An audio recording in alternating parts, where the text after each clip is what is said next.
ప్రభుత్వం చెప్తుంది. ఈ రోజు చాలా మంది పిల్లలకి లిస్ట్ లో ఎలిజిబుల్ అని చూపిస్తుంది, కానీ అమౌంట్ పడలేని పరిస్థితుల్లో ఈ రోజు చాలా మంది తల్లులు గొడవపడుతున్నారు.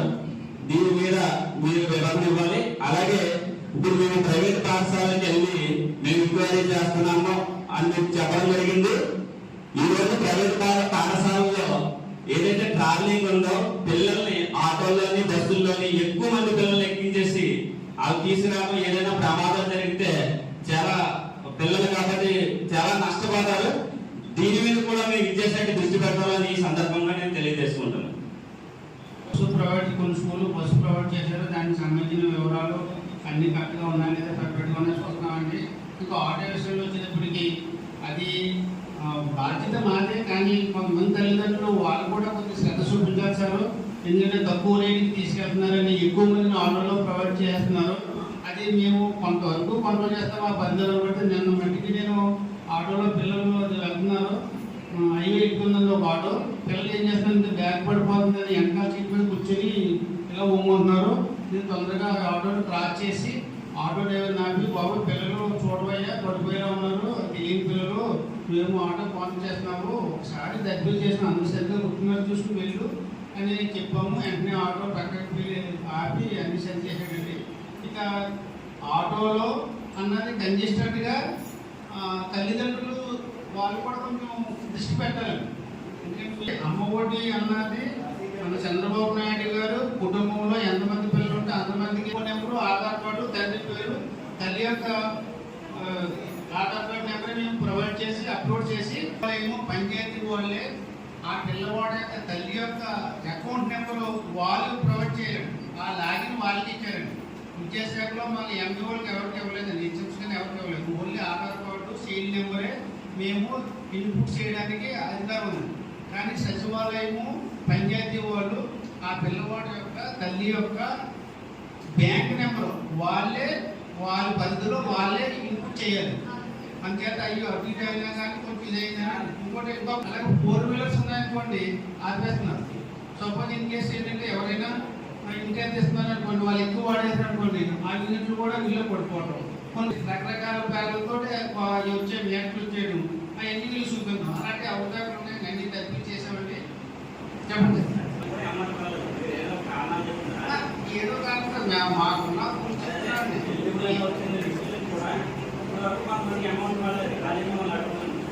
దాన్ని తగ్గట్టు మన పాఠశాల వస్తున్నారని మేము దయచేసి చేసి మళ్ళీ పెట్టాం సార్. అది ఏవో కారణాలు కదా, ఎందుకంటే కొంచెం జరిగి ఇదండి అలా జరుగుతుందని చెప్తున్నాను. చాలా మంది పడలేదు కదా, కానీ మ్యాటర్ ఎక్కువ అనుకోండి వాళ్ళు వేయట్లేదండి. ఎందుకంటే అక్కడ లేకపోతే ఇక్కడ లేకపోతే వాళ్ళు ఆడతారు. వాళ్ళకి ఏదో అకౌంట్ పెట్టమని కూడా గవర్నమెంట్ నుంచి మాకు ఆదేశాలు వచ్చాయండి. తగ్గిపోతాను మా పరిధిలో వచ్చిన ఏ సమస్యను కూడా సాధ్యమైనంత తొందరగా పరిశీలించే బాధ్యత మాకు ఉందండి. అంటే ఏ విధమైన అవకాశం లేకుండా మా దృష్టిని తీసుకుంటే మేము పులుపులు చేసేవాడు. ఒకవేళ అటువంటి ఏమైనా ఉంటే కనుక మా దృష్టిని తీసేవాడు మేము పులుపులు చేస్తాం. కుంచే లాస్యం అని మా పాఠంలో చెప్తున్నాను. అలాగే ఇంకో అమ్మాయి లాస్యం నిలిపారు ఉంది. కానీ మా స్కూల్ ఏమైందంటే కుంచే లాస్య ఆ తల్లికి ఇంకో అమ్మాయి అమౌంట్ వాళ్ళ అకౌంట్లో పడిపోయింది. అంటే సచివాలయం వాళ్ళు ఆ అకౌంట్ నెంబరు అంటే కొన్ని పొరపాటు జరిగితే భర్త కరెక్ట్గా ఉండేది లేదా జరగడం మీద ఒక అమ్మాయి అమౌంట్ వాళ్ళ అకౌంట్లో పడిపోయారు. వాళ్ళు ఏమనుకోవాలంటే మాకు ఇద్దరు పిల్లలు కదా, 2 అమౌంట్లు పడిపోయారు, వాళ్ళు తీసి వాడేయారు. అని చేత మళ్ళీ ఈయన ఏం చేశారంటే ఈ తండ్రి ఆ వెళ్ళి కన్ఫ్యూజ్ చేస్తే పేరు ఆ పేరే ఉంది, కానీ తల్లి అమ్మాయి పేరు కానీ తల్లి పేరేమో ఆ పేరు పడిపోయింది. అది కూడా కన్ఫ్యూజ్ చేసి మనం దాన్ని రికవర్ చేసి మళ్ళీ బ్యాగ్ నడిపారు.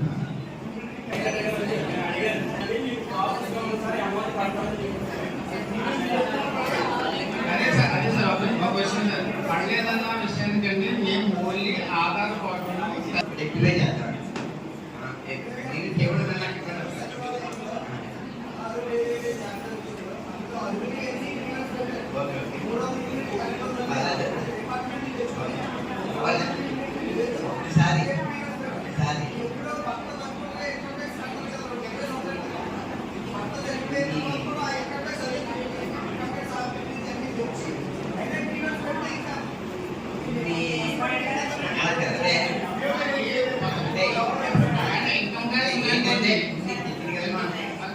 ఇబ్బంది ఉందండి. అక్కడ కావాలంటే కంపెనీలు ఉన్నాయి.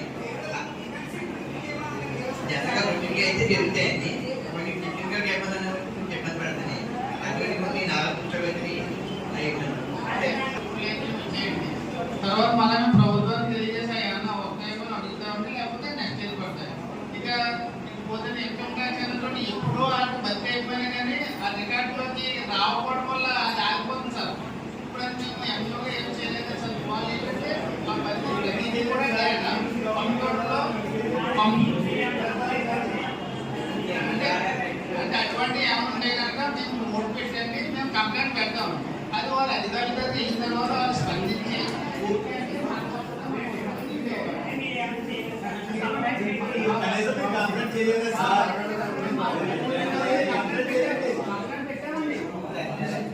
ఏదేదంటే నేను ఫాలో చేస్తాను. నాకు ఫాలో చేస్తాను. నేను ఒకసారి రివ్యూ చేసి ఒకసారి మా పెద్దవాళ్ళు చెప్తే ఎవరన్నా కూడా అటువంటి మీరు అందరూ చెప్పండి. ఇన్కమ్ ఖర్చు వద్దాం ఎక్కడ కూడా ఈజీగా లింకింగ్ అయిన అకౌంట్ ఉంటుంది సార్. అవును. మనం అకౌంట్ నెంబర్ ఇచ్చి ఏం లేదు సార్. ఆప్షన్ అయితే అకౌంట్ లేదు సార్. మీరు ఆధార్ నెంబర్ ఏదిస్తే దానికి ఎంపీసీఐ లింకింగ్ వాళ్ళకి ఒక 3 బ్యాంక్ అకౌంట్లు ఉంటే ఏది ఎంపీసీఐ తో లింకింగ్ అయిందో ఆ అకౌంట్ కూడా డబ్బులు పడతాయి సార్. అసలు మనం అకౌంట్ నెంబర్ ఇచ్చి ప్రొవిజన్ ఎక్కడ లేదు సార్. ఒకసారి 3-4 అకౌంట్ ఎంపీసీఐ చెక్ చేసుకుంటే బాడీ కాకుండా ఏదైనా మూల పెట్టేసి అకౌంట్ లో పడిపోతుంది సార్. అంతేగాని బ్యాంక్ అకౌంట్ నెంబర్ కి మన సచివాలయం ఇప్పుడు ఆప్షన్ అయితే ఒకే అకౌంట్ ఉంది. నాకు 2 పిల్లలు ఉన్నారు. ఒక అమ్మాయికి పడదు, ఒక అమ్మాయికి పడలేదు. దానికి ఉదాహరణ నేనే చెప్తున్నాను. నాలాంటి వాళ్ళు చాలా మంది ఉన్నారు. వాళ్ళు మీరు వచ్చి చెప్తుంటే మీకు కరెంట్ బిల్ ఎక్కువ వచ్చింది,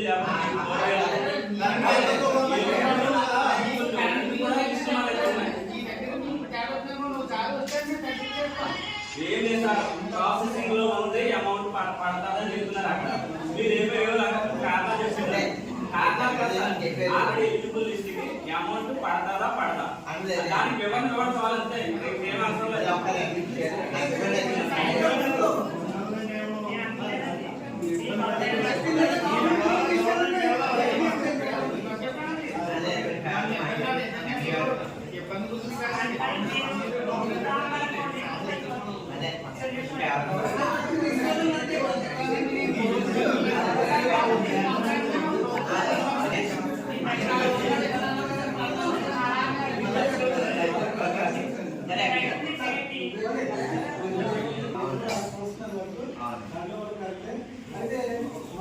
మాట్లాడిన నాకు పథకాల గురించి ముందు తెలుసుకోవాలని నేను వెలువడుతున్నాను. ఎందుకంటే ఆయన అమ్మవారికి అమ్మవారు అంటున్నారు, ఇలా పథకాలు తీసేశారు, పథకాలు తీసేశారు. కాబట్టి అది కూడా మనం రెక్టిఫై చేసి ఏం పథకాలు పెట్టారు ఒకసారి తెలుసుకోవాలని.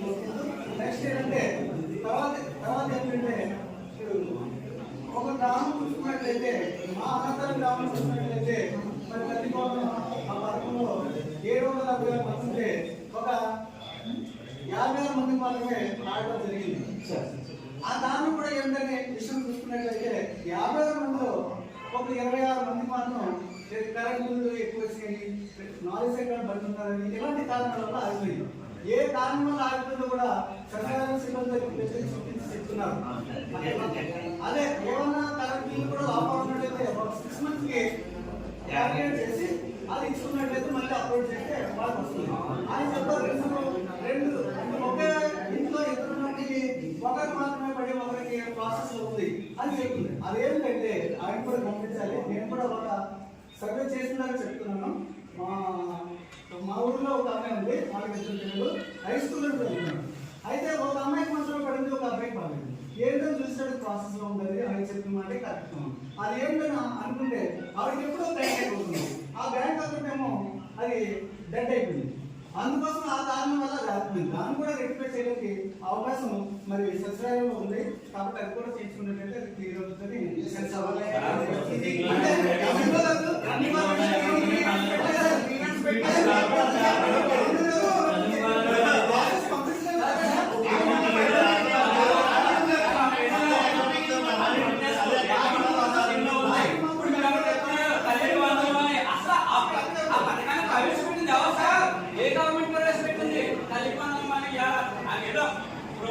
చెప్పండి ఆయన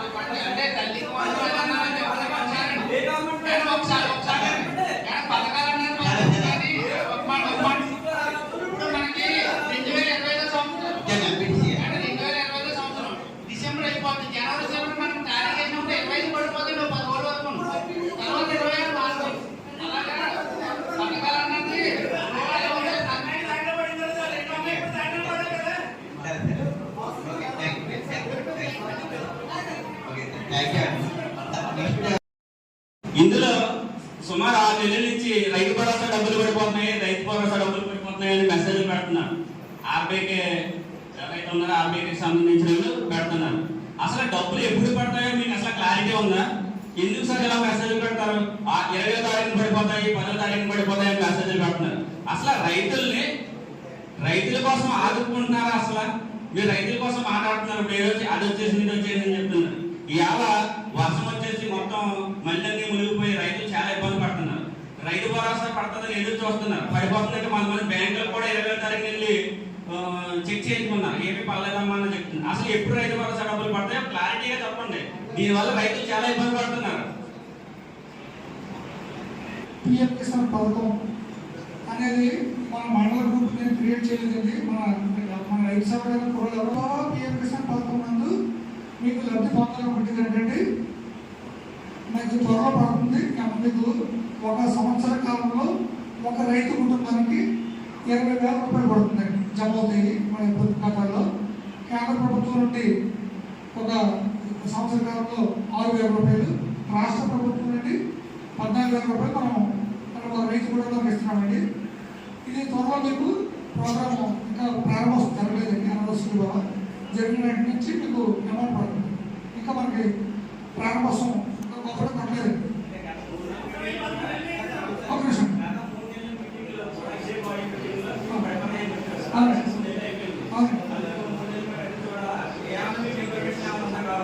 ఇప్పటి వరకు ఒక నిమిషం. ఇప్పటి వరకు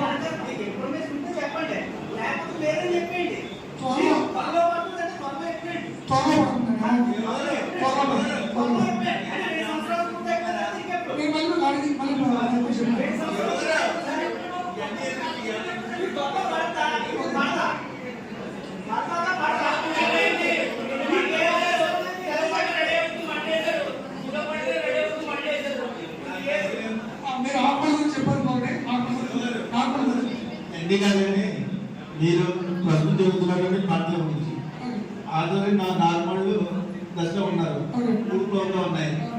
వాటి మీద మీరు ఏమైనా రాయితీలు ఇస్తున్నారా, ఎందుకు ఇస్తున్నారా, లేకపోతే ఏమి ఇస్తున్నారు, అయితే మీకు పంటలు ఏంటి, ఏ విధమైనటువంటి మీరు చర్య తీసుకుంటారు అనేది అది చెప్పండి. ఎప్పుడు పడతాయో కూడా వచ్చేసింది. దాని డబ్బులు మనకి 100 మంది ఉంటే సుమారు 95 మంది పడిపోయిందండి. ఒక 5 ఉన్నారు. అది కూడా మనం త్వరగా అమౌంట్ చేయాలి. అది కొన్ని ఇందాక కొన్నాం కదండి, ఎన్పిసి ల్యాబ్ అవ్వకపోవడం వల్ల కొన్ని ఆగినాయండి. అవి మేము చేస్తున్నాం. ముందు మండి సంఘం ముందు చూడండి, రైతు న్యాయం చేస్తారన్నారు కానీ బయట అంటే ఒక రైతుకి 2-3 ఖాతాలు ఉంటే కనుక నేషనల్ పేమెంట్స్ కార్పొరేషన్ ఆఫ్ ఇండియాతో ఏదైతే లింక్ అయ్యిందో దానికే వస్తుందండి. కాకపోతే ఏమవుతుందంటే 2-3 మ్యాప్ అయిపోవడం వల్ల కొంచెం రాంగ్ ఖాతా మ్యాపింగ్ వల్ల, రాంగ్ అకౌంట్ మ్యాపింగ్ వల్ల కొంచెం ఇబ్బంది ఉంది. అది సరి చేస్తాను. సరే, నేను మీకు డబ్బులు ఖాతాలో జమ చేస్తాను. అందరూ చేస్తాను. అంటే నార్మల్ గురించి మాట్లాడుతున్నాయండి. నార్మల్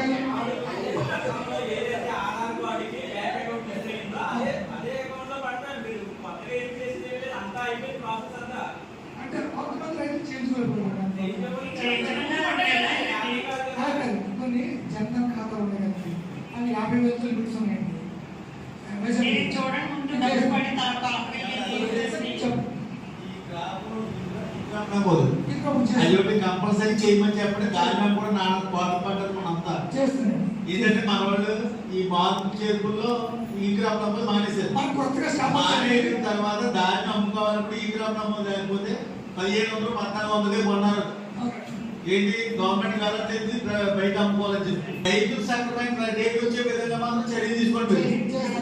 దానికి మీ స్టాఫ్ అందరూ కూడా ఇన్సెంటివ్స్ ఇవ్వండి. ఎవరైనా తెలియదు మిగిలిపోయినా వారికి ఇన్ఫార్మ్ చేసి నమోదు చేయాలని చెప్పండి. లాస్ట్ నాదే చేయలేదు, ఇక్కడ నమోదు చేయలేదు. ఇబ్బందులు లేకుండా చేయమని చెప్పండి.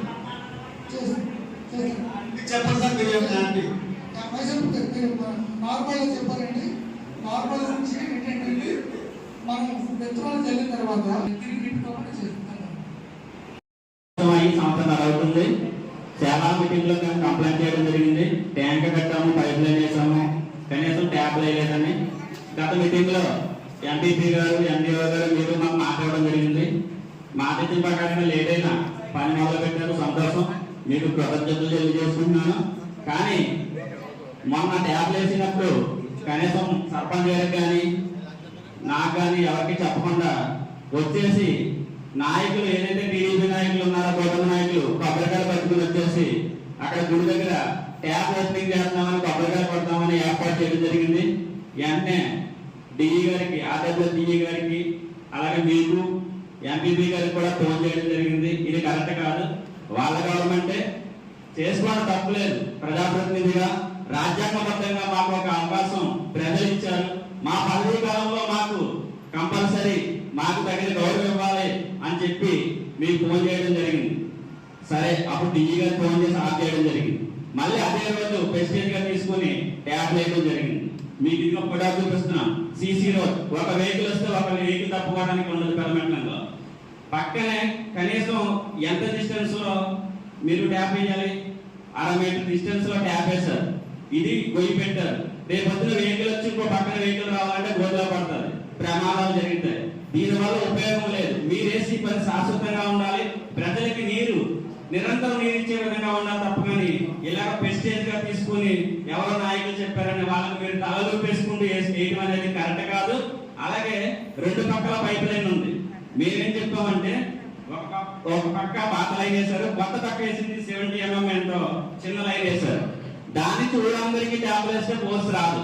మేమేం చెప్పామంటే, ఎందుకంటే మా సర్పంచ్ గారు ఆల్రెడీ ఆర్డబ్ల్యూఎస్ జేఈగా చేసి రిటైర్ అయ్యారు, దాని మీద ఆయనకి అవగాహన ఉంది కాబట్టి రెండు పక్కల ఇస్తే అటు పక్క వాళ్ళు అటు పెట్టుకుంటారు, ఇటు పక్క వాళ్ళు ఇటు పెట్టుకుంటారు, ఇబ్బంది ఉండదంటే కుదరదు, ఈ లైన్ నుంచి అందరికి ఇవ్వాలని చెప్పి చెప్పు అవతల వాళ్ళు ఇవ్వడానికి వెయ్యాలంటే మీకు డబ్బులు ఖర్చు అవుతాయి అని డబ్బులు కూడా నాయకులు డిమాండ్ చేశారు. కావాలంటే సాక్ష్య ఆధారాలతో నేను బయటపెడతాను. ఈ రోజు గ్రామానికి రండి, ఎవరి దగ్గర అయితే డబ్బులు అడిగారో వాళ్ళని నేను మీ ఎదురు పెడతాను. ఎంపీడీ గారికి కూడా నేను అదే చెప్తున్నాను. అది కరెక్ట్ కాదు. ఏంటంటే మీరు చెప్తే మేము వినాలి, ఎందుకంటే దాని గురించి మీకే అవగాహన ఉంటుంది. మేము నాయకులుగా చెప్పడం వరకే. అది ఈ వాటర్ ఏ విధంగా ఇస్తే ప్రజలకు సక్రమంగా వాటర్ అందిస్తాం అనేది మీకు తెలుస్తుంది, మాకు తెలియదు. మేము చెప్పడం వరకే మాకు ఈ సమస్య. కానీ ఇంతవరకు బాగానే తీసుకొచ్చారు. కానీ ఆ ట్యాబ్ల విషయంలో మళ్ళీ అన్ని లాగవలసి ఉంటుంది. ఒకసారి మీరు వర్క్ చేసినప్పుడు కంపల్సరీ మీరు ఒకసారి అక్కడికి వచ్చి దృష్టి పెట్టి ఎలా చేస్తున్నారు. ట్యాప్ ఉండగా ట్యాప్ వేసేసారు, వేస్ట్ కదండి. అది ఇంకొకరికి వేయచ్చు కదా. గవర్నమెంట్ సేవ్ చేయాలి తప్ప కానీ మనం రెండు ట్యాప్ వేయడం వల్ల గవర్నమెంట్ లాస్ కదా. అదే లేని దగ్గర వేస్తే సంతోషం. ఈ సందర్భంగా మళ్ళీ ఎంపీడీ గారు ఇందాక చెప్పారు లాస్ట్ మీటింగ్ అని, నిజంగా ఆయన చాలా ధన్యవాదాలు చెప్పాలి. ఎందుకంటే నీరు పెట్టిన సమస్యలన్నీ కూడా ఆయన పరిష్కారం చేశారు. వాటర్ సమస్య తెచ్చారు, కంపల్సరీ వాళ్ళు మాటిచ్చారు ఎంపీపీ గారు ఇద్దరు. అలాగే 15 ఫైనాన్స్ సంబంధించి బదిలీ అకౌంట్ ఆ రోజు నేను చాలా బాధకరమైంది. ఎందుకంటే ఎలక్షన్ లో మేము ప్రజలకు ఏదో హామీ ఇస్తాం, మేము ఈ హామీ చేస్తాము, నాకు ఓటేయండి అని అడుగుతాం. హామీ ఇచ్చాక పని చేయకుండా మా పదవీ కాలం అయిపోతే మాకు చాలా బాధ అనిపిస్తుంది. తిరగాలంటే మాకు ఎత్తుకోవాలి. అలాంటి టైంలో నేను ఆ రోజు గట్టిగా అనడం జరిగింది. ఎందుకంటే ప్రజా సమస్య నా సమస్యగా కొంచెం గట్టిగా ఖండించడం జరిగింది. మేడం గారు వెంటనే మన ఏదైతే పిఆర్జీ గారిని పిలిచి ఎంపీ గారు ఇద్దరు నాకు 5 లక్షల రూపాయలు బరిలే గ్రౌండ్ ఆల్రెడీ బేస్మెంట్ లెవెల్ వరకు వచ్చింది. అలాగే 2 లక్షల రూపాయలు సీసీ రోడ్ కూడా ఇవ్వడం జరిగింది. అలాగే సర్పంచ్ గారి ఏరియాలో 5 లక్షల రూపాయలు బ్రిడ్జి కూడా ఇవ్వడం జరిగింది. సార్ మీరు వేసిన సర్పంచ్ గారు మీరు వేసినా నేను వేసినా అయినాపురం ప్రజల కోసమే, మీరు చేసినా నేను చేసినా అందరూ నిజంగా నా నోటీస్ లో పెట్టుంటే నాకు ఇచ్చినట్టే మేడం గారు కూడా ఫోన్ చేయలేదు, బాబీ గారు కూడా ఫోన్ చేయలేదు. లేదండి, నా తీర్మానం అలాగే మా సెక్రటరీ గారు ఇచ్చారేమో. తీర్మానం ఇచ్చామమ్మా, మన తీర్మానం ఇచ్చాం బ్రిడ్జికి అంతే.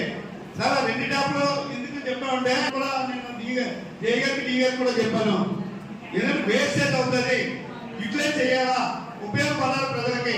మేము 8 నెలలు వెళ్ళిపోతాం. మేము ఎందుకు చెప్తున్నామంటే అక్కడ నా ప్రజాప్రతినిధులుగా నాకు ఎందుకు అందులో కొంచెం అవగాహన ఉంటారు. వాళ్ళు సఫలం వాళ్ళని కూడా నేను మాట్లాడతాను ఇవాళ. ఇది కరెక్ట్ కాదు. దయచేసి ప్రజాప్రతినిధి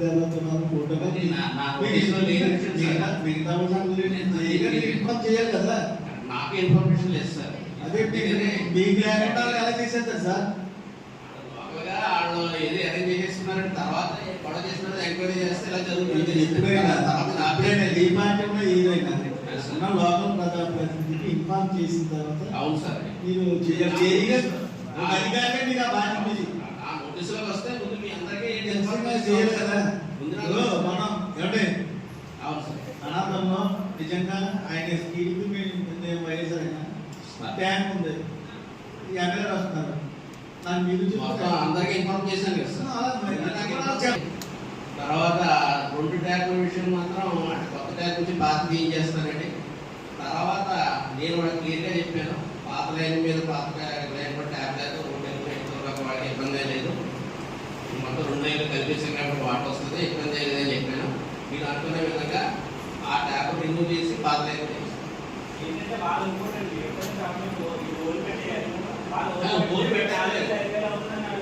బోర్ పెట్టలేదు. అవతలవైపు కూడా పాత వైపు ఉన్న దాని మీద ట్యాబ్ వేయించాను, తీసేసి దాన్ని మార్పిస్తాం. తర్వాత మాత్రం వీళ్ళ నేమ్స్ మాత్రం నాకు కొద్దిగా మీరు ఇస్తే, అంటే మరీ డిమాండ్ చేస్తున్నాను.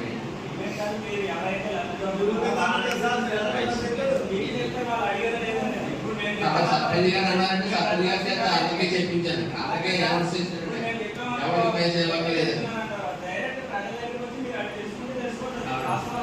సర్పంచ్ గారు అనౌన్స్ చేస్తాడు ఎవరికి పే చేయవద్దు, ఎవరు డిమాండ్ చేయగలదని చెప్పి చెప్పడం జరిగింది. మహిళలందరూ కలిసి ఇది గవర్నమెంట్ ఫ్రీగా ఇచ్చింది. దయచేసి 5,000 డిమాండ్ చేశారంట. నా నోటీస్కి వచ్చింది ఒక ట్యాబ్కి 5,000. అది పరిస్థితి మీరు మా నోటీస్కి వచ్చింది. ఎందుకంటే మాకు చెప్పుంటే మేమందరం చెప్పేవాళ్ళం. మీ నోటీసులో పెట్టిన దాన్ని కూడా మీరు చర్య తీసుకోలేదు. నేను మీ నోటీసులో పెట్టాను, ఈగతో మాట్లాడాను, మీ నోటీసులో పెట్టాను. ఇది దౌర్జన్యంగా వేస్తున్నారు ఈ ట్యాబ్ అనేది. వాళ్ళు 3 మీటర్లో కాంట్రాక్ట్ ఎందుకు లోపలికి వేసుకుంటున్నా వెళ్ళిపోతుంది. కాదట్లేదు, మన డెవలప్మెంట్ మేమే కోరుకుంటాం. కాకపోతే అక్కడ ఒక ఇంత పంచాయతీ ఉండగా వాళ్ళు ఎవరైనా నాకు అర్థం కాదు. వాళ్ళు ఎవరు అసలు పర్వాలేదు, ఏం లేదు, వాళ్ళు ఎవరు మాట్లాడడానికి దాని మీద వెళ్ళి తీసుకోరు. చెప్పేది చేస్తానండి. Thank you. జనజీవనం వచ్చిన తర్వాత ప్రతి గ్రామంలో ఇంటింటికి ట్యాబ్లు ఇవ్వడం అనేది జరిగింది. దానివల్ల ఏంటంటే సోర్సెస్ లేకుండా ట్యాబ్లు ఇవ్వడం వల్ల ఇటువంటి ఇబ్బంది కలుగుతుంది. ఎందుకంటే అక్కడ ట్యాంకులు ఉండాలి, సంపులు ఉండాలి, ఫిల్టర్లు ఉండాలి, ఇవన్నీ ఉండాలి. ఇవన్నీ లేకపోవడం వల్ల అలాంటి జరుగుతున్నాయి. మా గ్రామంలో కూడా అటువంటి సమస్య కూడా ఉంది. అయితే నేను ఆయన కంటే ముందే వెళ్ళి జాతీయ పరిష్కారం చేస్తాను మా ఊరి నుంచి కంప్లైంట్ రాకుండా ఉంటుంది. నెక్స్ట్ ఏంటంటే మా ఊళ్ళో అంతకుముందు అయితే ఎస్టిమేషన్ లో కొంచెం తక్కువగా వేయడం వల్ల గ్రామంలో ఇంకా పట్టణం నుంచి వస్తుంది. మన అయినపురం పంచాయతీ పట్టణం నుంచి వస్తుంది. మన రోజు ఉదయం సాయంకాలం 6 గంటలకు కరెంట్ పోయింది. పోతే మళ్ళీ తర్వాత రోజు సాయంకాలం 6 గంటలకు వచ్చింది. అక్కడ లైన్ మీద లేడు. అసలు ఎలక్ట్రికల్కి సంబంధించి ఎవరు పట్టించుకోవాలి. నేను 191 కాల్కి వైజాగ్ కాల్ సెంటర్కి కూడా ఫోన్ చేసి కంప్లైంట్ చేశాను. చేసిన తర్వాత నా దాంట్లో ఎలా మిస్ అయిందో ఎలక్ట్రికల్ ఏ నెంబర్ మిస్ అవుతుంది తర్వాత చేసుకుని ఏరియాకి చేశాను. వచ్చేస్తానని చెప్పారు. చెప్పిన 12 గంటలకు చెప్తే సాయంకాలం 6 గంటలకు. ఎంత దారుణమైన పరిస్థితి. కరెంట్ బిల్లు గతంలో మాకు ఏసీ కానీ ఇన్వర్టర్లు కానీ ఏమి ఉండవు. మాకు 300 వచ్చే కరెంట్ బిల్లు. ఇవాళ 1,200 రూపాయలు కరెంట్ బిల్లు వస్తుంది. చాలా దారుణమైన పరిస్థితి. ఇప్పుడు అందరు మీరు సిటీకి ఇస్తున్నాం, విలేజ్ మనం ఆపేస్తున్నాం అని చెప్పారు కదా మీరు. సిటీ వాళ్ళు ఈ వాతావరణంలో విలేజ్ చాలా కరెంట్ చాలా ఇంపార్టెంట్. ఎందుకంటే మొత్తం వరదలు వచ్చేసి మొత్తం మునిగిపోయి పంట పొలాలు ఈ పాములు వచ్చేసి పాములు కలిసి జనాలు చచ్చిపోతున్నారు సార్. విలేజ్ కరెంట్ ఇవ్వండి, వ్యాపారస్తులకు ఇస్తాము, కేటగిరీ 2కి ఇస్తాము, మనకి వాళ్ళ వల్ల బాగా ఆదాయం వస్తుందంటే అది కరెక్ట్ కాదు. కంపల్సరీ నైట్ అయినా ఫుల్గా ఇవ్వాలి. నైట్ కూడా ఫుల్గా ఉంటుందండి. ఎండి కరెంట్ చాలా ఇబ్బంది పడుతున్నారండి. ఎందుకంటే విలేజ్ లో వాతావరణం తెలుసు కదా సార్ మీకు. పంట పొలాలు, తేలు, తోటలు నిజంగా నైట్ నిజంగా తేలు, పాములు అన్ని వచ్చేస్తున్నాయి. కంపల్సరీ నైట్ అయినా పూర్తిగా ఇవ్వండి కరెంటు. బిల్లు ఎలాగే పెంచేస్తారు, కరెంట్ కూడా పూర్తిగా దాని గురించి మీరు కొంచెం తీసుకోండి. వాళ్ళకి కంప్లైంట్ ఇవ్వండి. ఊరి చివరి వరకు కూడా గురుదాం